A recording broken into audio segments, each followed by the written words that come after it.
बात यह कि एक सवाल किया था अफजल हमीद साहब से, वही सवाल मैंने आपसे करना हूँ कि हाउसिंग सेक्टर के हवाले से कोई उम्मीद है 26-27 के बजट में?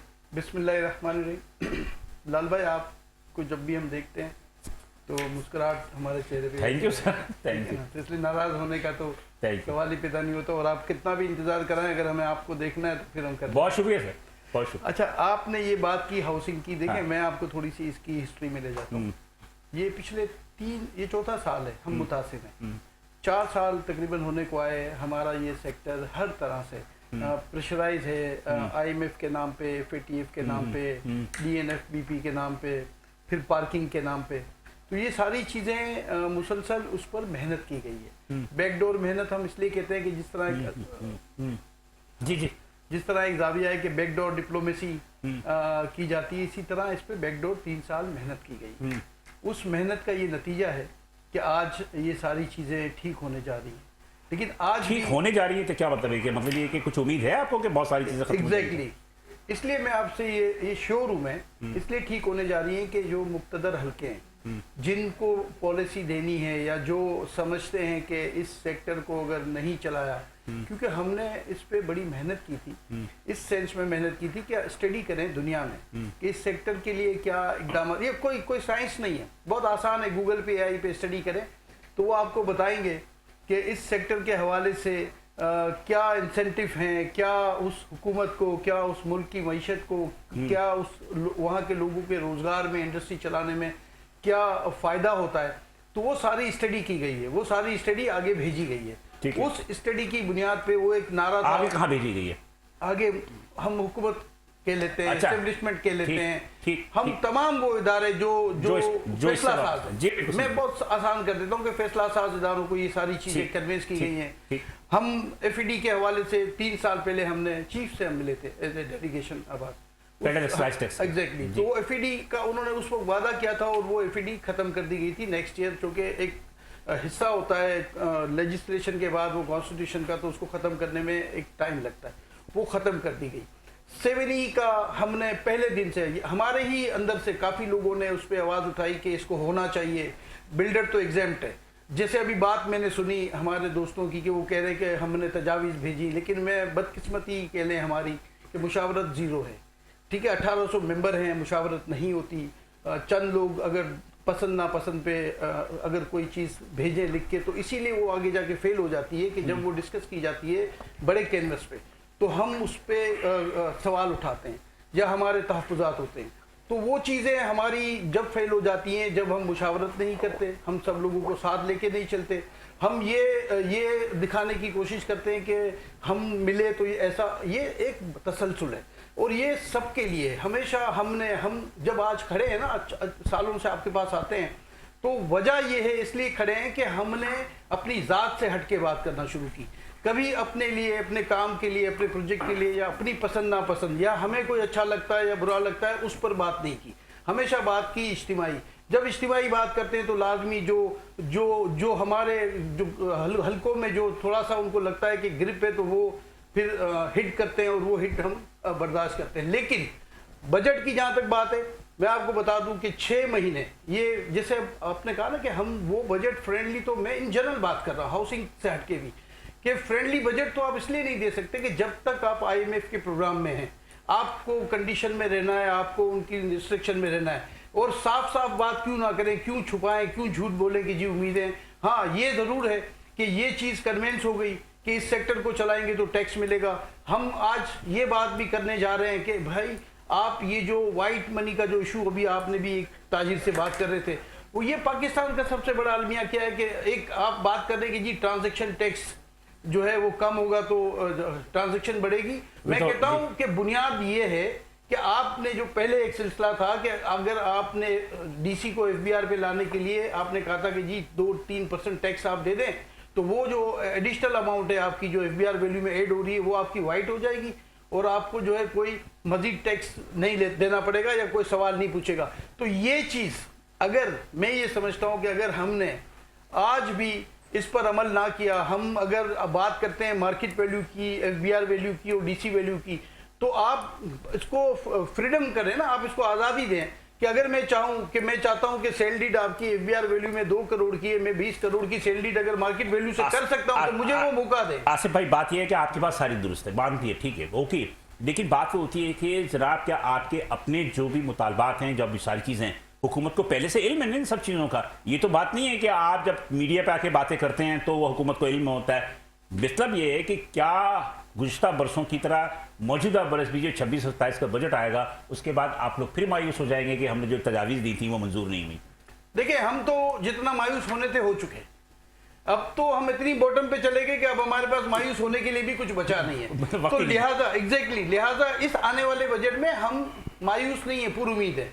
पुरुमीद इस सेंस में है कि देखें, क़यादत जब अच्छी हाथों में हो, क़यादत के फैसले अच्छे होने जा रहे हों, सिवाय एक के जो अभी हमें नजर आ रहा है आगे थ्रेड एफबीआर का, मैं आपसे कह रहा हूं कि एफबीआर का थ्रेड जो आगे भी हमें लगता है कि इस काम को फिर रोकेगा, फिर कदगन लगाएगा, फिर इसमें चीजें होंगी। जिस तरह से हम बात करते हैं कि हम जब मुशावरत की या हम बायलॉज की बात करते हैं तो आज नक्शे सबमिट होने में फिर इशू हो चुका है। यानी हुकूमत कह रही है कि हाउसिंग को आसान करो और यहाँ पे जो बिल्डिंग कंट्रोल के जो बायलॉज हैं वो तो सूबाई मामला है जी, वो उन्होंने चेंज कर दिए ना। सूबा तो मुतासिर हो गया ना, पूरे सूबे की तामीरात मुतासिर हो गई कि उन्होंने पार्किंग के नाम पे एक एडिशन कंडीशन डाल दी जिससे कि आपकी जो कॉस्ट है, लो कॉस्ट की बात कर रहे हैं। अच्छा, मैं आपकी बात बढ़ रहा हूँ, मैं रहमान साहब आपकी तरफ आऊंगा, थोड़ा सा आपसे तो अच्छी खासी गुफ्तगू हो गई, थोड़ा सा आप सब्र करें। मैं अफजल हमीद साहब की तरफ चलूंगा। अफजल हमीद साहब, चूंकि आप आबाद के सीनियर वाइस चेयरमैन इस वक्त मौजूद हैं, आपने तहफुजात सुनी होंगी आसिफ समसम की, तो आप मुझे बता दीजिए कि क्या सूबाई मामला जो आपका हाउसिंग सेक्टर है उसमें सबसे ज्यादा जो आपको शिकायत है वो सूबों से है, तो क्या जो सूबाई बजट आएगा कौमी असम्बली के बजट के बाद, आप क्या समझते हैं कि बहुत सारे मसाइल का हल जो है वो सिंध के बजट में है या वफाक के बजट में है? देखिए, अभी आज तो ज़ाहिर हम वफाक का जो बजट आया उसके बिलाल भाई, आवाज आ रही है मेरी आपको? जी जी बिल्कुल आ रही है, अब बात करें।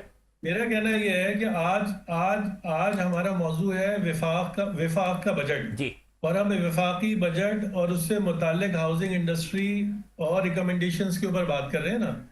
अच्छा, हम तो जब आप सूबे की बात करते हैं तो सूबे में तो मैं एक ही जुमले में अपनी बात को हमेशा मुकम्मल करता हूँ कि सूबे का तो मसला गवर्नेंस का है जी। आप पॉलिसी जितनी भी चाहे अच्छी बना लें, जो भी कर लें, लेकिन मसाइल आके कहाँ पे रुक जाते हैं? गवर्नेंस पे। जब आपकी गवर्नेंस नहीं होगी, यानी कि चीफ सेक्रेटरी का जो रोल है उसने इदारों के हवाले से अपना रोल प्ले करना है, चीफ मिनिस्टर का जो रोल है वो अगर नहीं पूरा हो रहा तो मेन इशू है गवर्नेंस। अब हम जैसे मैं आपको बताऊं कि हम जो है वो इन्फ्लेशन की, महंगाई की बात करते हैं, आपका तो बहुत इसके ऊपर होमवर्क है और आप हमेशा मार्केट में मौजूद रहते हैं, तो मुझे बताइए ना कि सबसे बड़ा इशू कहाँ बनता है? सबसे बड़ा इशू गवर्नेंस का ही आता है कि जो आदाब, जो फिगर्स आप तय करते हैं, उसके बाद जो ना जब आप मार्केट में जाते हैं तो उससे कहीं ज्यादा महंगे दामों पे वो तमाम चीजें मिल रही होती हैं। इसका मतलब यह है कि डीसी की सतह से लेके चीफ सेक्रेटरी तक जो ये जो ब्यूरोक्रेसी का निजाम है ना, वो निजाम, इस निजाम का फेलियर है। वो फेलियर है। मेरा अफजल हमीद साहब, ये तो एक तवील अरसे से हम यही शिकायतें कर रहे हैं। अफजल हमीद साहब बिलाल भाई एक मिनट, एक जुमला तो मेरा सुन लें। हाँ, जल्दी करें। जब तक ये जो ब्यूरोक्रेसी जो है वो अपने चीजों को ठीक नहीं करेगी, अपना जो है ना वो इसी तरह से लोगों को उलझाती रहेगी, तो कभी भी चीजें ठीक नहीं हो सकती। आप जितने चाहे आदाब तय करें। मेरा ख्याल है अफजल हमीद साहब, मैं इस्लामाबाद की तरफ थोड़ा सा चला जाऊं, फिर आपसे बात करता हूं कि इस्लामाबाद, नाज़रीन मैं आपको अपडेट कर दूं कि इस्लामाबाद में चूंकि बजट आज पेश हो रहा है जिसपे कि पाकिस्तान पीपल्स पार्टी एहतजाज कर रही थी, उस एहतजाज पे बिलावल भुट्टो जरदारी भी मौजूद थे। उन्हें मनाने के लिए नायब वज़ीर आज़म और वज़ीर ख़ारजा इसहाक़ डार साहब वहाँ मौजूद हैं और वो वहाँ उनको कर रहे हैं। इसी हवाले से हमारे नुमाइंदा अली अख्तर साहब वहाँ मौजूद हैं। मैं अली अख्तर साहब की तरफ चलता हूँ। अली अख्तर साहब, मेरी आवाज़ आ रही है आपको? जी बिल्कुल आ रही है। जी, क्या सूरत हाल है? जल्दी से जरा ब्रीफ कर दीजिए। जी, सूरत हाल ये है कि पहले तो अपोजिशन बायकॉट किया करती थी इजलास का, आज पीपल्स पार्टी नाराज हो गई है। पहले उन्होंने पानी दो के नारे लगाए, इजलास अभी शुरू नहीं हुआ है बाकायदा तौर पर, लेकिन अंदर आकर उन्होंने पानी दो के नारे लगाए, बैनर भी उठाए हुए थे। फिर शारजिया मरी की क्यादत में भी पार्टी के जितने भी अरकान थे वो बाहर चले गए। उसके बाद हुकूमत में बड़ी हलचल पैदा हुई क्योंकि 3 बजे का टाइम दिया गया था बजट का इजलास शुरू होने का। 5 बजने वाले, 2 घंटे हो गए, इजलास शुरू नहीं हो सका है। तो उसके बाद नायब वज़ीर आज़म इसहाक़ डार जो है वो बिलावल भुट्टो जरदारी के चैम्बर में गए और उनसे उनके मुतालबात के बारे में बात की जा रही है। पीपल्स पार्टी चाहती है कि 50% इजाफा हो तनख्वाहों में, जबकि हुकूमत 7 से 10% कर रही है। इसके अलावा लाड़काना और हैदराबाद और दीगर इलाकों में पानी का मसला भी है। उन्होंने पीपल्स पार्टी ने कल भी उठाया था, लेकिन वो कह रहे हैं कि हमें कोई तसल्ली बख्श जवाब नहीं मिला है, इसलिए एहतजाज कर रहे हैं। तो जब तक पीपल्स पार्टी नहीं मान जाती उस वक्त तक इजलास शुरू नहीं हो सकेगा। उम्मीद क्या है? उम्मीद बताएं, क्या कंसेंसस हो सकता है? उनके मुतालबात पे कुछ लोगों के तहत हो जाएगा काम और इजलास तो होगा। अब वो चुपचाप अपोजिशन तो पहले ही बाइकाट करके बैठे, वो भी नहीं आ रहे अंदर, ना अपोजिशन वाले आ रहे हैं, पीटीआई और सुन्नी काउंसिल वाले, और अब पीपल्स पार्टी वाले भी बाहर चले गए, सिर्फ नून लीग के अरकान अंदर है। तो फिर बजट कैसे पास होगा जब कोरम पूरा नहीं होगा?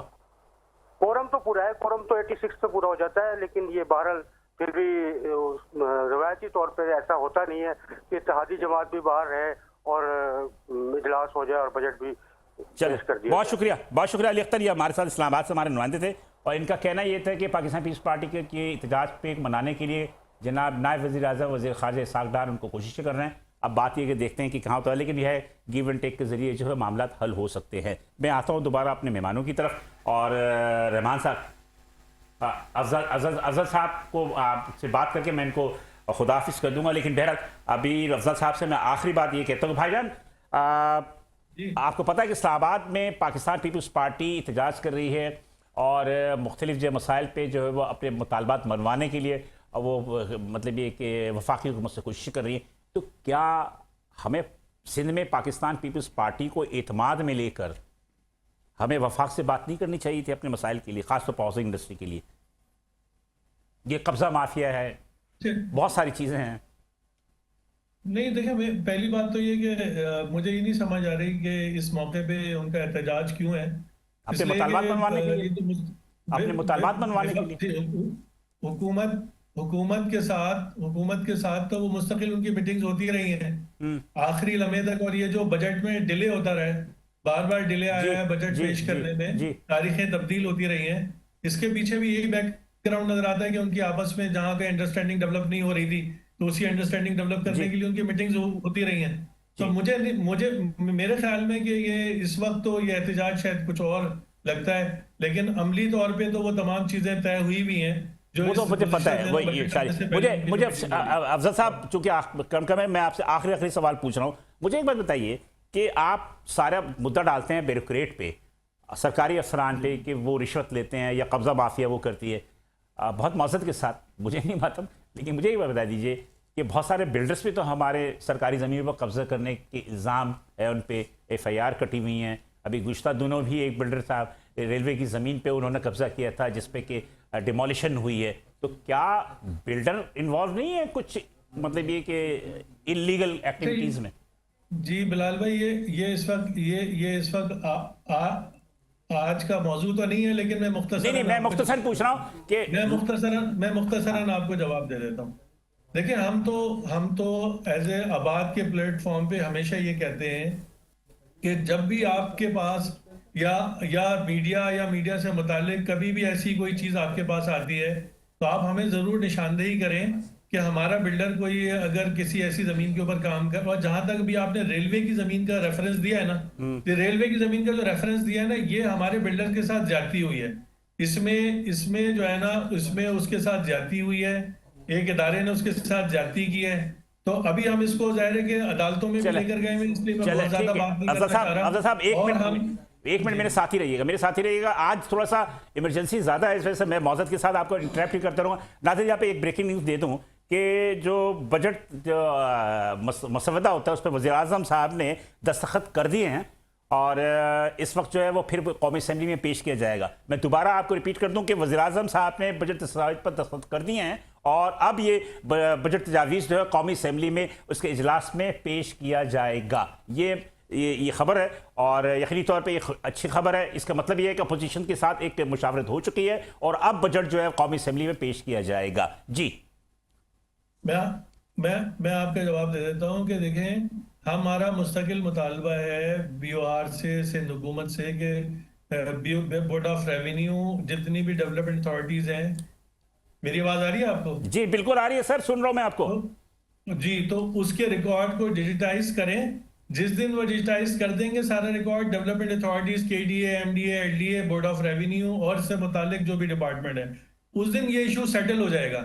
उस दिन ये इशू खत्म हो जाएगा कि हमारा कोई मेंबर या लैंड ग्रैबर या इंक्रोचर जो है वो किसी फ्रॉडलैंड जमीन कागजात के जरिए, किसी फेक फोर्ज डॉक्यूमेंट के जरिए जमीन पे कब्जा करके कोई प्रोजेक्ट बना रहा है या जमीन पे कब्जा करके बैठा है। मैंने ये क्वेश्चन अफजल हमीद साहब, ये क्वेश्चन करने का मकसद डिपार्टमेंट्स का काम है वो इसको। अफजल हमीद साहब, मेरा क्वेश्चन करने का मकसद किसी पे इल्जाम नहीं था। बात सिंपल सा ये है कि हम ये कहते हैं कि दुबई डूब रहा है, दुबई खत्म हो रहा है, तो फिर हम कैसे तवक्को करेंगे जनाब अली वहाँ का जो हाउसिंग इंडस्ट्री है या हाउसिंग सेक्टर जो है उसके सरमाकार पाकिस्तान या कराची में आके इन्वेस्ट करेंगे, जबकि यहाँ ये सूरत हाल है। तो मेरा उस नजर में आपसे गुफ्तगू करना था। हमारा कहना यह है कि रेगुलेट इंडस्ट्री को सपोर्ट करे ना हुकूमत कंस्ट्रक्शन इंडस्ट्री को रेगुलेट करे और रेगुलेट बिजनेस को सपोर्ट करे। ठीक है, बहुत शुक्रिया अफजल हमीद साहब, आप हमारे साथ थे, जूम पे थे। साबिक मौजूदा सीनियर वाइस चेयरमैन जनाब आबाद अफजल हमीद साहब मेरे साथ मौजूद थे। उनकी गुफ्तगू सुनी कि बहुत कीमती वक्तों में से उन्होंने हमें थोड़ा सा वक्त दिया। यहाँ पर दोबारा अपडेट कर दूं मैं कि वज़ीर-ए-आज़म साहब ने बजट दस्तावेज पर दस्तखत कर दिए हैं। अब ये बजट दस्तावेज जो है वो कौमी असम्बली में पेश किया जाएगा। बहरहाल मैं दोबारा जो है वो इधर ही आता हूँ रहमान साहब की तरफ। रहमान साहब, ये बराबर में भी आपके बिल्डर बैठे हुए हैं और सामने अफजल हमीद साहब भी थे। देखिए, रियल एस्टेट वाले बिल्डर्स के लिए फ्रंटमैन का किरदार अदा करते हैं। इज दिस ट्रू और रॉन्ग? लाजमी बात है। देखें, एक ही गाड़ी के दो पहिए हैं। कौन से, पिछले वाले अगले वाले? अगला समझ ले, पिछला समझ ले। असल मसला ये है कि बिल्डर्स एंड डेवलपर्स जो हैं ये प्रोजेक्ट अनाउंस करते हैं और आगे हमारे realtors, real estate agents, marketing companies को सेल आउट करते हैं। तो ना उनके बगैर हम चल सकते हैं, ना हमारे बगैर वो चल सकते हैं। क्या आप बिल्डर्स इलीगल ज़मीनों पे अपने बिल्डिंग बना रहे हैं? नहीं, देखिए इलीगल अब किस सेंस में कहेंगे। देखें, ये तो जैसे इन्होंने अभी बात की कि ये सारा निज़ाम जो डिजिटलाइज होना चाहिए। ये तो हम भी काफ़ी दफ़ा तजावीज़ पेश कर चुके हैं कि कराची डेवलपमेंट अथॉरिटी का सारा जो है उसको भी डिजिटलाइज करें, सिंध बिल्डिंग कंट्रोल अथॉरिटी को भी डिजिटलाइज करें, इसी तरह जो अपना सिंध रेवेन्यू बोर्ड है इसको भी डिजिटलाइज करें ताकि कोई किसी की ज़मीन पर ना कब्ज़ा करे, ना कोई इलीगल प्रोजेक्ट आए। तो ये अब तो गवर्नमेंट का काम है, कोई प्राइवेट बॉडी का काम नहीं है। प्राइवेट बॉडी का काम है तजावीज़ देना। अब देखें, जो बजट की बात हो रही है तो देखें इसमें रियल एस्टेट सेक्टर की अहमियत क्या है, क्योंकि हमारा ताल्लुक रियल एस्टेट सेक्टर से है। मैं पहले भी काफ़ी दफ़ा बात रियल एस्टेट से मुझे सिर्फ 2 लफ्ज़ में बता दीजिए कि इस बजट में कौन सा टैक्स खत्म होने की तवक्को कर रहे हैं? देखिए 7 ही तो खत्म, 7 ही खत्म हो गया। इसमें एडवांस टैक्स था जिसमें 4.5% जो था वो अपना सेलर ने देना था और 1.5%। आप कितना टैक्स कम करने की तवक्को करते हैं इस बजट? हमने तो ये कहा इसको 1% कर दें दोनों को, सेलर के लिए और उसके लिए। और जो गेन टैक्स था 15% था, उसको पुराना स्लेब आप ले आए जो 6 इयर्स का था कि पहले साल ये शरह में लेंगे, दूसरे साल में, तीसरे में 6 साल के बाद ख़त्म कर दें। फिर उन्होंने फॉर एवर के लिए कर दिया था। और लाजमी बात है जब ट्रांजैक्शंस के ऊपर टैक्स करेंगे तो सेल परचेज ज़्यादा होगी। अगर सेल परचेज ज़्यादा होगी तो गवर्नमेंट को टैक्स की सूरत में ज़्यादा। मुझे यार ब्रेक के लिए कह रहा था, बहुत माजरत के साथ मैं इंटरप्ट कर रहा हूँ, मैं ब्रेक के लिए कह जा रहा। यहाँ में जानिए एक बजट स्पेशल ट्रांसमिशन जारी है, मेरे साथ बहुत ही मुअज़्ज़िज़ मेहमान यहाँ मौजूद हैं और हम गुफ्तगू इससे जारी रखेंगे, लेकिन छोटा सा ब्रेक लूँगा मैं यहाँ पे, साथ रहिएगा।